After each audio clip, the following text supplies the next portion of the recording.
গ্রীষ্মের ঘরোত্তপ্ত রোদ্দুরকে বিদায় জানিয়ে যখন ওই জ্বলন্ত গ্যাসীয় অগ্নিপিণ্ডটা ঢলে পড়েছে পশ্চিম আকাশে, স্মৃতি হিসেবে রেখে গেছে তার শেষ গোলাপি আভাটুকু আর কুমোট ভরা উত্তাপ, তখন বিষণ্ণ অবসন্ন দেহটাকে নিয়ে বেরিয়ে পড়ি পড়ন্ত বিকেলটা উপভোগ করতে।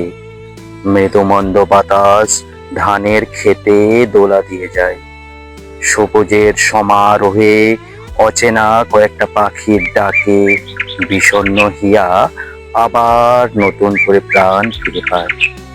এলোমেলো বাতাসে উড়ে আসা শিমুল তুলোর স্পর্শে চেতনা ফিরে পায়। শুকিয়ে আসা বাঁধের খোলা জলে মাছ ধরে কয়েকজন বাড়ি ফেরার উদ্যোগ করছে। ধান ক্ষেতের সরু আলে দেখি একটা শেয়াল বেরিয়ে আসতে গিয়ে আমায় দেখে পালানোর চেষ্টা করছে। পাখিরা ফিরছে আপন নিড়ে।